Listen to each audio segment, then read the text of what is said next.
Welcome everybody to the Call Intersection academic session. Today we are happy to have two presentations and we will focus on a very timely topic of, and let me screen share here.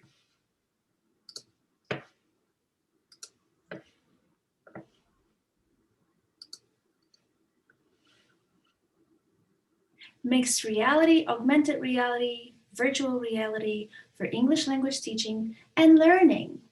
And today I am happy to introduce our panelists.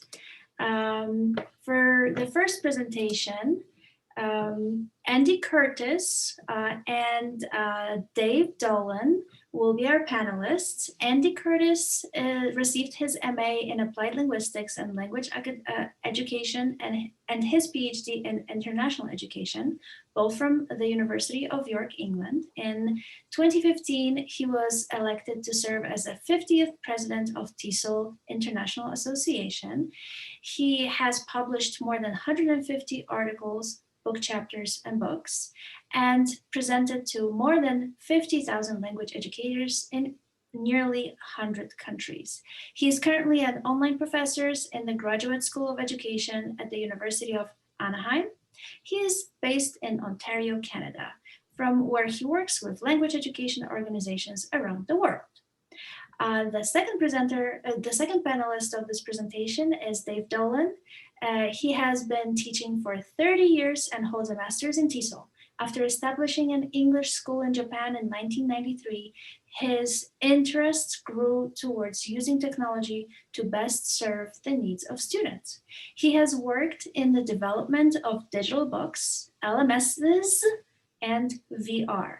Dave has looked outside the box for real solutions for real-world educational needs and brings the same approach to virtual reality. Hailing from Canada and based in Japan, he has taken on the role of Chief Product Officer with Viative, there we go, ensuring that educational needs remain a focus within the company. All right, without further ado, please begin our first presentation. Thank you very much, Marta. I'll just share my screen. So as Marta said, I've been a teacher for about 30 years, and I've been a language teacher in Japan. And I've come into thinking about using VR with language learning. And I think that the first thing we always have to take a look at is what is the real problem that we have to address? Because there has to be a reason that we'd even want to go this way. So some of the issues that may be faced in the classroom are speaking skills development, student affect, being able to deal with the anxiety, risk-taking, motivation. Self-directed learning. It's always good to be able to give students the ability to kind of control their own learning and give them agency. So effective scene setting. I'm sure every one of us has taught English and we've all put a towel over our arm and said, I'm the waiter, so what would you like to order? It's great if we can actually get somebody into that scene to kind of lose themselves in there. More instances. There's a certain amount of time that we have with students, and being in Asia, there's it's sometimes hard to be able to spend time with the instructor. There's very few instructors to go around, so it's good if we give them more instances to be able to to converse and work on their English and build confidence. And I think we can all agree that confidence is one of those the big building blocks. So how do we take care of this? The VR does afford us some way of getting into this.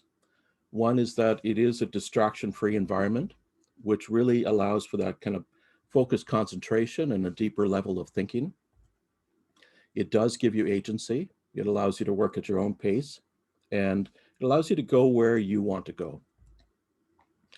Speaking practice, if there's voice recognition with it, that there's the ability to be able to be alone in a room and still be speaking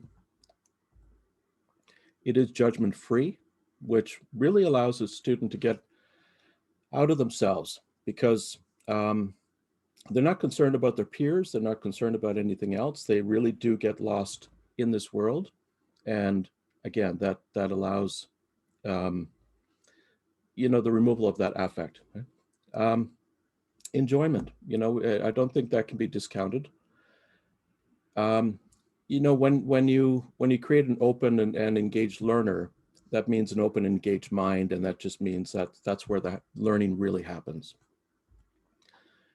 The VR is multimodal.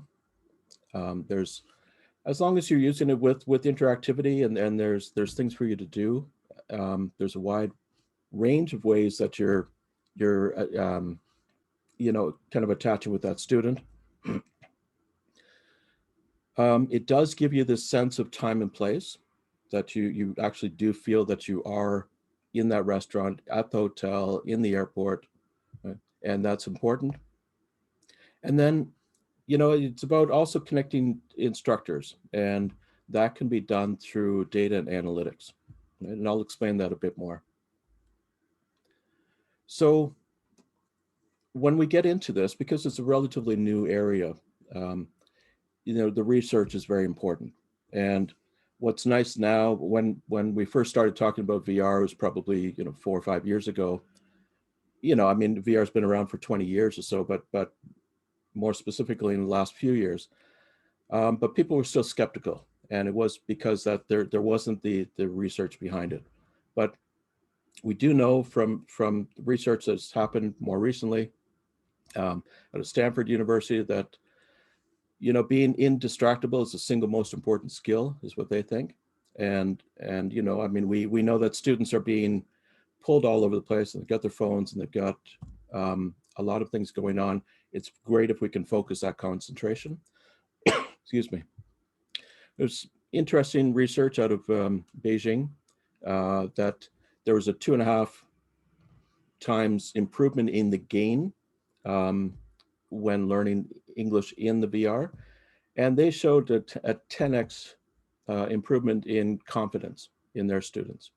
So it's something worth, I'm unsure about exactly that research in some ways. I'm always skeptical, as most of us are.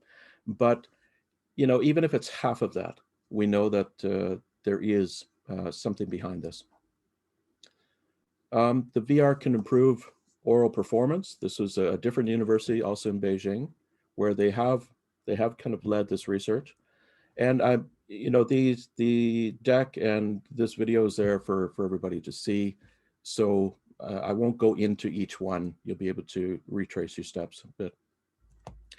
And then University of Maryland, that is better recall accuracy when using the VR. So there's a lot of research coming out, and it really is almost week by week and month by month. So it's very encouraging.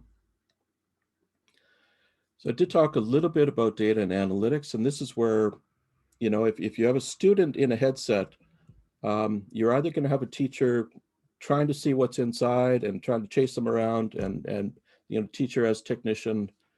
And I always think that's a really bad idea, because you'd like the student to be able to just go in and take care of themselves. But I'm a teacher, I want to know what the students are doing. I want to be connected with that learning. And this is where, if it's properly set up with data and analytics, it allows for that. It allows for me to see maybe where the gaps are in learning, to maybe identify, that early identification of at-risk students. And that allows me to still be a vital part of that learning process. And if it is designed correctly, it will allow for offline usage, because you can't be bound to the internet and bound to streaming, which can be sometimes disruptive and not very reliable at times. So if the data and analytics can be held within that headset, and when you do have a Wi-Fi connection, it gets shared and synced with the instructor. So we've worked on this for a little while now, and this is something that we've built to try to address these things. And it is a series of modules about, sorry, there's about 100, there's 104, and it is leveled, and it really is working from phoneme to keyword to sentence to conversations to make sure that it helps guide a student along the way. And, you know, there's in a series like this, and this is just an example, that, you know, there's a lot that you can pack into something like this. So I think it's something to consider, and there are a lot of ways to go with this, and hopefully there'll be some questions about devices and everything else, and how do we bring this into a classroom. But there are a lot of options available right now. So that was one. This is another one. This is done by a different company, and it's more toward the English practice. So that this one would be using, you know, your internet connection. So you would have to be connected, but it allows for that kind of freer conversation. And so there's something to be said about that. Again, you put somebody into maybe an enjoyable, excuse me, an enjoyable situation. You know, you're talking to a pirate, you end up losing yourself in that conversation, and you learn to maybe, this one is more about interview skills. You're going to be working as a tour guide for the pirate. And so there are a lot of fun ways to be able to do this. And here too, there's 13 different scenarios and conversations. And, you know, this could be, this is actually a good way to get younger learners in. So as young as 10, to be able to get them in there and actually having to converse in English. So I've been around a little bit to different places. You might recognize one of these folks, okay, David Noonan, okay, who had some nice words to say. David was actually my teacher. And so, you know, from Cape Town, okay, in South Africa to, you know, Kyoto, Wasagoy, you know, which this is really cool.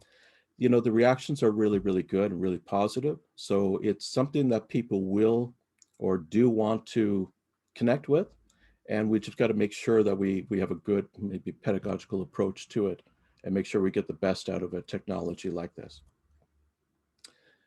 And that's my part of it. Okay, I'm going to hand things off to Andy, and I'll stop sharing here. Thank you. Thanks, Dave. I will just bring my slides up.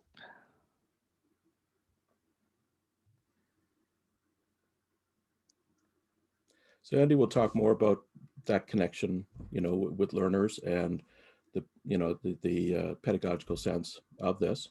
Right? Yes, he will. Can you see those slides yet? No, okay. On Zoom, just share. Yeah. Okay. So let's share. Got it. So you're seeing in real time here the challenges of of people like me, who didn't know, who was not a someone who was very comfortable with technology and is still learning, as you can see. So I had a few additional comments to add to Dave's, which actually don't require the slides, but it would be nice to have them.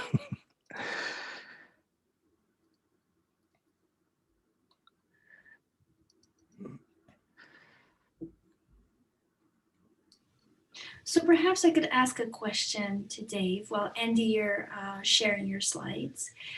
Dave, you mentioned that you would enjoy. Oh, are we on, Andy? With your question. No, you should still ask the question. Okay, so the question is, you mentioned the devices, and my question is, a lot of teachers avoid VR devices because they think that it will be something like for gaming that's $500, can be even more than $500. What would be your suggestions for places that may not get a lot of support for, let's say, a classroom of 20 students and everybody having their own VR set? You know, it really doesn't have to be about everybody having their own. You know, what we found is that having maybe a dozen headsets in the school is enough to be able to satisfy, you know, a multitude of classrooms, because teachers use it to maybe differentiate in education and maybe use it as a station work. The students are able to go in and work on their own, which is great. And then the teachers again get the analytics, so you know what they've been doing, and you can lock off that the headset so that maybe you don't want connection to the internet, you don't want them to be going off to do some gaming, you don't want to open a browser. All of those controls are there, so that's not a problem at all. And so it becomes a really good and easy resource for students to use, and teachers can you know, isolate some learning with somebody else or with a smaller group and work that in. So there's a lot of different options to be able to do this. Okay, thank you very much. And It looks Andy, like Andy, you're ready? Apparently. I can start by following up on Dave's comment and your question, Marta, which is probably one of the ones I hear most often, which is this stuff is just too expensive. So as Dave said, you don't need a class set. In fact, one of the things that Dave and I talk about is how dangerous it would be if you have 20 kids in a class trying to move in a virtual space. They would almost certainly fall over and fall into each other. So we're not necessarily advocating a whole classroom of students with their headsets on all the time, but like most new technologies, this will probably be initially on a smaller scale. We've talked with colleagues around the world on, for example, having these in self-access centers or study centers initially, and then building up from there.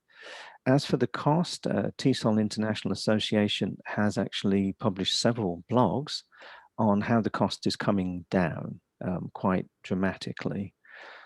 We coined the phrase the RP1 problem the other night, talking with colleagues in Russia. The RP1 problem is the Ready Player One. Because if you want Ready Player One graphics, then this is not for you. But if you want students to have an immersive experience, to learn English without having to go to England or the US or Canada, then this has a lot of potential. But the question of cost certainly is one of the ones that I hear, and I know Dave hears a lot. And one of my responses to that very important question is, what are you spending? What are you spending on textbooks? Because often they spend a lot of money on textbooks which are flat and one-dimensional and generally not immersive in any sense of the word. So when people quite rightly think about costs, I do ask them about the other costs and avoid suggesting that we're going from no VR in the school to full class sets. That's not generally what we're advocating or expecting. I had a few points to add to Dave's, mostly reiterating some of his main points. We saw at the beginning and mostly at the end that one of the challenges for the development of technology is having teachers like myself in the room and in the discussion, because as you can see from that slide, none of the things I bring to this process are technological skills. The first time Dave put a Viative headset on me was a little bit of a turning point as someone who's generally been somewhat skeptical. I find the technology makes a lot of promises that it can't keep. The internet was going to democratize education and everybody in the world was going to have an amazing education. It would be free. No, social media mostly led to a lot of damage of democracy and hate mail. So technology has a bad habit of overpromising and under-delivering, which I think is one of the reasons why a lot of educators kind of roll their eyes when we talk about possibilities and new technologies. So the cost, the promises, the possibilities, and the reality are some of the things that I try to bring to the process. In TESOL, we tend to be a bit concerned about labeling things as good and bad. I have no problem with that. Bad is where the technology is driving the teaching and learning. I've seen that a lot.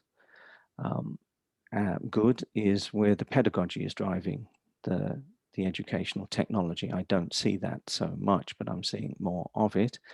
And I've just put on that slide the When to Meet program, which we were all struggling with to figure out when we could do this recording, even though many of almost everybody else on the panel is actually very technologically competent. So I call it the non-automatic, non-transferability of EdTech competencies. We discovered this in the 1990s when a lot of students had computers, but they had never used them to learn anything. So a lot of our younger learners who've grown up with the technology, Ready Player One and various high-end shoot 'em up, kill 'em fast graphics, haven't used any of that technology to learn anything. So that's something we definitely do need to address. And just a note there that this has been in the making for a long time. Dave mentioned the research, and there is more and more research, and we are gently and slowly and surely contributing to some of the research. We published a paper last September, and there's the link there, which people can find on the video, called Being There Without Going There, in terms of the context, worked closely with the on-call editors. And one of the things in the article that we mentioned is that, from my point of view, technology is not the answer. And because of the way our brains process language, we go to the word not. But I italicize the word, the definite article. So it's not the answer. Often in our field, we're looking for the methodology or the whatever it is. It's not. It depends on the question. VR is not the answer. Technology is not the answer. It depends on the question. So if you say, well, we would love to have a group of our students on the streets of London looking up at Big Ben and having a conversation in English, but 110,000 people are dead in England from COVID-19, so we're not going there, ever. Is there a technology that would enable us to have them be there without the dangers of having to go there? That's the kind of question that I have been plaguing technologists with for a long time. So this idea of the right question and the wrong question, often I meet people who are under pressure to spend their technology budget, so they end up buying photo opportunities for the principal to stand next to. And I'm working with Dave and others to help shift the questions to the ones that you can see there, and to avoid the more cost-based questions, which do come up as we saw. It's not about really buying the technology. It's about answering questions and doing things you can't do without that technology. I've got an example of an email there. The problem has been reversed. It used to be, we need to use up this funding or we lose it, use it or lose it. And now it's like, the students, the international students are not coming, we have no money, so we're not going to buy VR or any other technology. So the problem has shifted. I'll conclude with a note on many of us in the field grew up with the notion of language immersion, where, and in Canada, here in Canada, French language immersion was a groundbreaking initiative for decades. I think with this kind of technology, it's a different kind of immersion. You're not necessarily immersed in the language and culture, the old EFL, ESL distinction, but you are immersed in the environment. And the way I described it is this new safety imperative. 1,000 people a day are dying in England, several thousand people a day are dying in the US You're not going to go to those countries for a long time to learn English anymore. So how can you be there without going there? This is what we see as honestly an unexpected aspect of this, which is the safety angle. So you have our email addresses. There's the website for the Viative company that I'm consulting for, that's Dave's company. And I will say that I'm not a convert, but I really can see real tangible benefits and advantages to the kinds of technology that we're talking about, that Dave was talking about. So I will stop sharing there so we can go to Tien. Thank you very much, Dave and Andy. Our next presenter comes to us from Vietnam. Tian May is a lecturer of English in Ho Chi Minh City Open University. He's also a teacher trainer in various professional development courses and projects. He works at the intersection of pedagogy, technology, and content. And he blogs at thethankfulteacher.com. Please help me welcome Tien. Thank you, Marta, and thank you, Marta, for introducing me to the panel today. And I'm very honored and fortunate to be in this panel.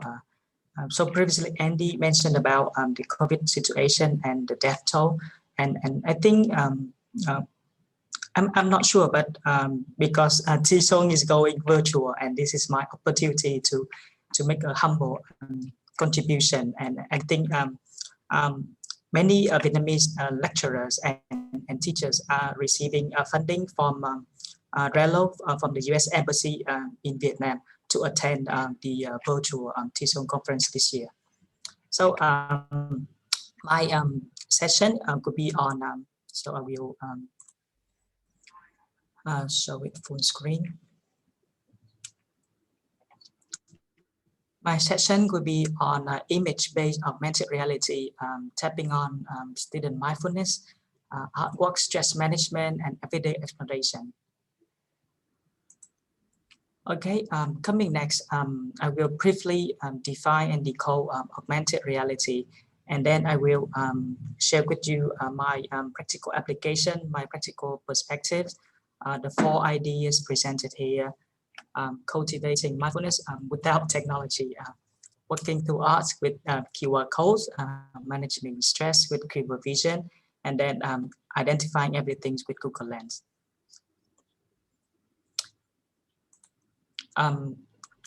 So first, the augmented reality refer to the digital objects which overlay the real world. So it's quite different from virtual reality. For Viative, for example, for virtual reality, a whole new world is created, and then learners would be immersed in the real world.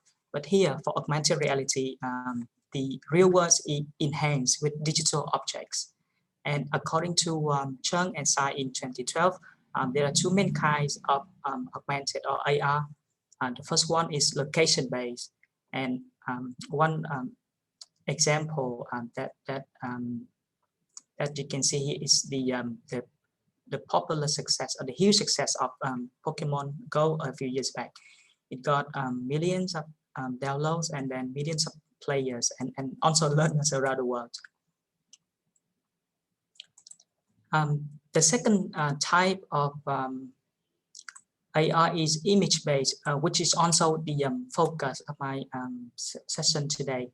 And here you can see when we use a device or a tablet or a smartphone to scan an object, then we could receive some useful information that could, I think this can be useful for an ESP lesson on human anatomy. And this image-based AR is called markerless because there are no markers or there are no triggers or when we scan the surfaces, the object here is the trigger itself. Another type of image-based AR is marker-based. So here, the users can create like a printed code, here hero, and then we use a device to scan, and then the digital artifacts will pop up, and then we can interact with the digital artifacts.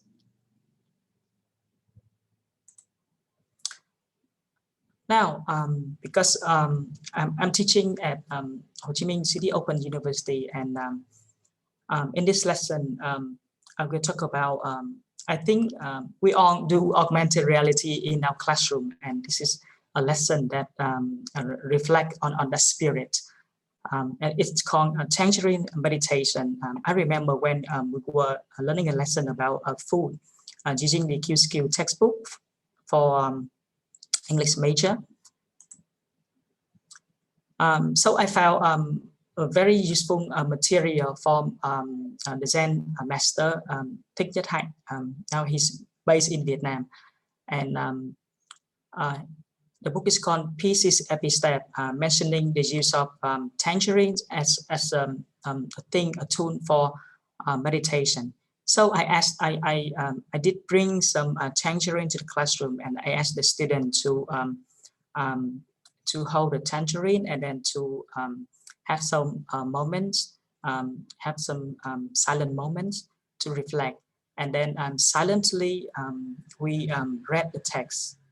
Here, they saw not only their tangerine, but also its mother, the tangerine tree. With some guidance, they began to visualize the blossom in the sunshine and the rain, and they saw petals falling down, and the tiny green fruit appear. So I did ask an artist in the classroom. This is a beautiful artist to illustrate the text on the board here. You could see her illustration, her portrayal of the Tangerine Meditation. So what I mean here is that we do augmented reality all the time in a classroom. We ask students to imagine, we ask students to visualize. So augmented reality is there, we just don't really see it. And here is the highlighted note of the student. Each time you look at the tangerine, you can see deeply into it. Here, everything in the universe in one tangerine.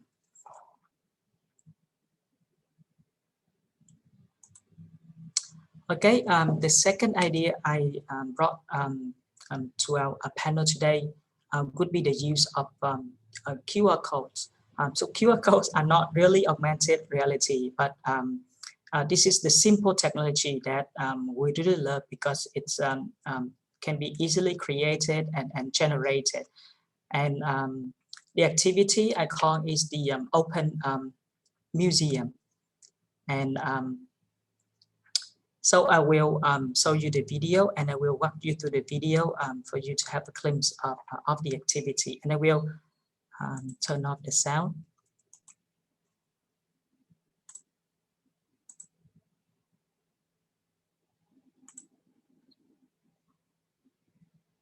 Okay, you can see the usher receiving admission fee for the tickets. And then visitor scan the code and then to listen to the re-recorded YouTube video of the presentation. And around our classroom wall, you can see different paintings. We did organize the painting in a chronological order.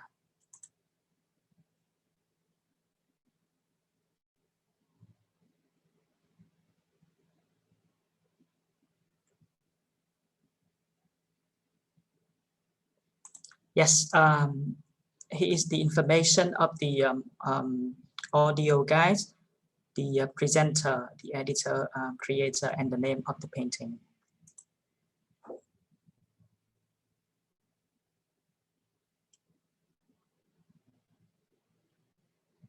So I try to be very inclusive and diverse by bringing different paintings and work of art into the classroom.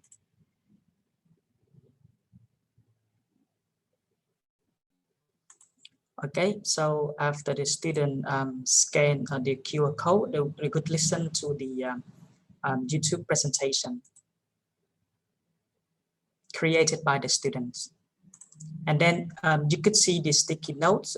These are the comments of the visitors.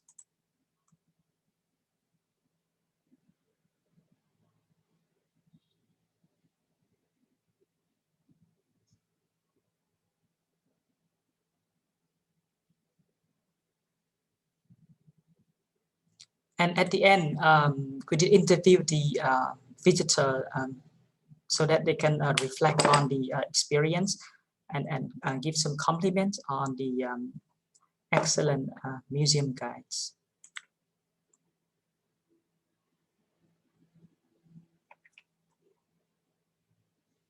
And here you can see a playlist of the student-generated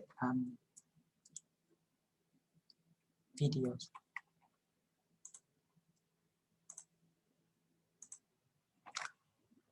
So a walk through art and technology, I think this is possible, and this is classroom scale, but we think we can have a larger scale project by working with the museum in Ho Chi Minh City, and let's see if we can have some collaboration activity with the local museums. The third idea I would like to share with you is the idea of stress management with quiver vision. So again, quiver vision use the QR code technology. You can see the little code here at the bottom left corner.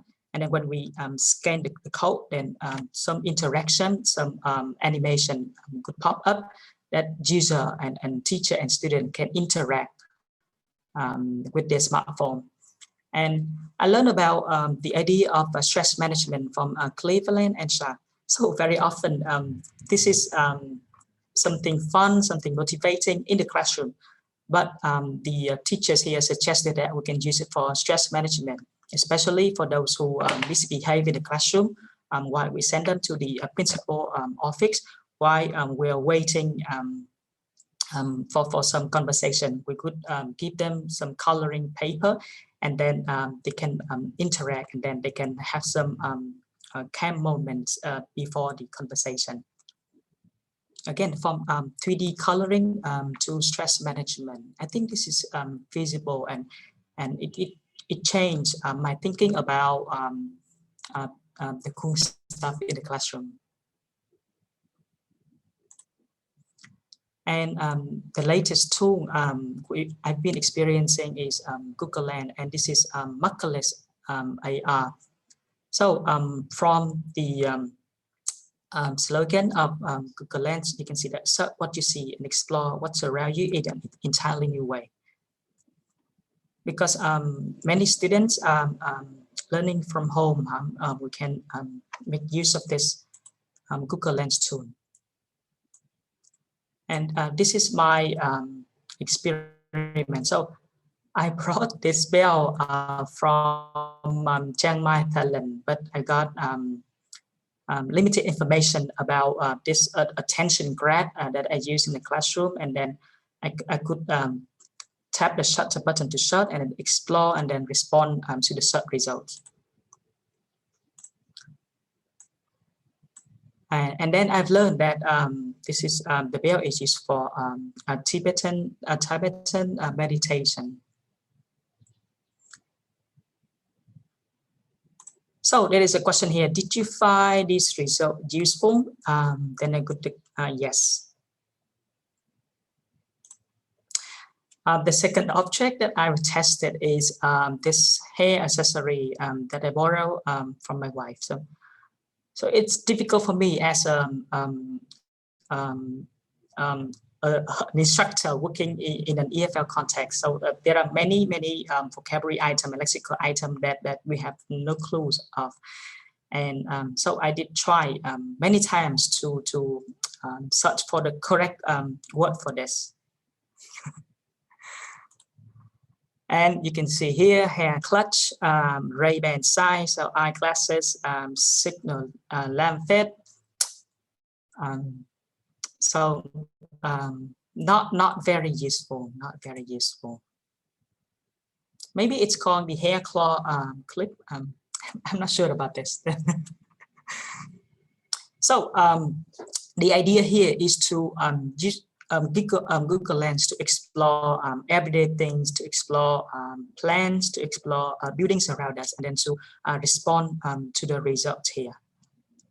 Because Google Lens is an artificial intelligence power tool. So the more feedback we give to Google Lens, then the more accurate result it will yield in the future. Let me wrap up my presentation today. It's about the practical application, and I tap into student motivation and engagement, and then we adopt the discovery-based learning, and we use the image-based AR. For the first activity, again, it's zero AR, cultivating mindfulness from a Tangerine lesson. And the second idea is the use of QR code as a marker-based as walkthrough art. We can have the use of QR code with the free poster website called canva.com, so that students can create other digital products using QR codes. It can be applied to any lessons, but it takes time for students to prepare and then to create pre-recorded YouTube videos. And managing stress with keeper vision. This is something new I've learned about 3D coloring. And markerless AR, identifying everything, cultural artifacts and places with Google Lens. So my implementation notes, from my experience, then it is very important that we should consider accessibility and the functionality and specification of the device. So some newer smartphones, then they are AR enabled, but for the older ones, then they can't do it. They cannot do the scanning work. So maybe we can put students in teams, and then we ask students to bring their own device. Test the tech myself first. Then until I am very confident with the tool affordances, and until I am comfortable with the tool, then I would use the tool in the classroom. I just don't expect my student to be my experiment. And a framework that I found extremely useful is called TPAC, Technological, Pedagogical, and Content Knowledge. So having an aware of the TPAC has greatly enhanced my use of technology. And then the guiding question here is, again, I think this is like the good question as Andy mentioned earlier, then technological sound and well design. So we focus on the task. Again, for the Google Lens task, then we also train students to become helpful user, providing feedback for developers to define the result useful. We know that maybe so here maybe the tech tool is not ready, but we can have some critical reflection on the tech use, and I think every learning experience counts. So I think the second note and the fourth note can go together. On one side, I have to test the tech myself first, but on the other side, then after the test, we might be aware that it might not work in the classroom, but we have we aim at training students to be mindful and to be helpful users, providing feedback for developers. This brings to the end of my talk, and you can find other resources here that I mentioned in my sharing. And I think we will share the slides with the audience.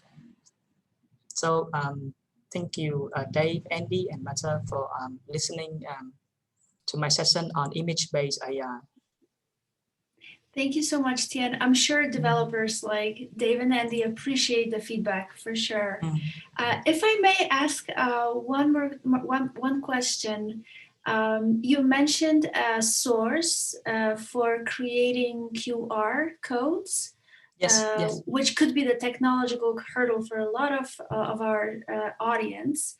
If you could share that tool, just a link to that tool in a chat, live chat Q&A after this presentation, or perhaps if you could put it in your slides, a link to it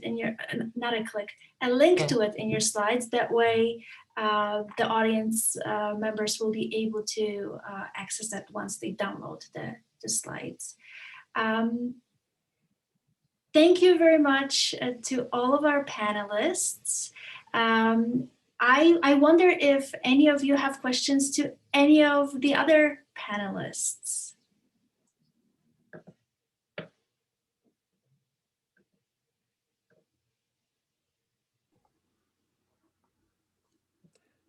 I think you asked my question of Tien. Okay, and he's sharing that website with us right now. Yeah. Mm-hmm.